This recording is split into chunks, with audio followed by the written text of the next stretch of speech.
Mula sa masarap na almusal hanggang sa bawat umaga ng mga Pilipino, ang pandesal patuloy na binubuhay ang ating mga alaala sa bawat kanto at bawat bukang liwayway. Muling sumasalamin ang malunggay pandesal sa init ng tahanan, hindi lang basta pagkain, kundi bahagi ng kulturang Pinoy na pinagsasaluhan. Yan ang sentro ng balita ni Jeremy Piscano. Isa sa mga nagpapagising at inaabangan natin noong bata pa ang pagdating ng naglalako ng pandesal. Bahagi na ito ng almusal at merienda ng bawat isang Pilipino. Popular na kinakain ng ating mga kaibigan at ating pamilya. Marami na rin ang nalikha nitong trabaho at iba't ibang panlasa gaya ng malunggay pandesal. Malunggay pandesal.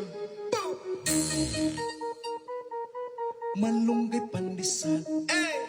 Kaya nung nag-viral ang tugtog na ito tungkol sa malunggay pandesal, napasing-along na ang mga netizen sa TikTok at Facebook. Sabi nga sa kanta, healthy kayo, lami kayo. Dahil sa malunggay nga ang sangkap, mabubusog ka pa. Nakakaaliw nga naman ang ginawang lyrics ni Kuya Jem sa pambansang tinapay. Kaya ang iba, ginawa na rin itong morning kain at morning exercise na rin.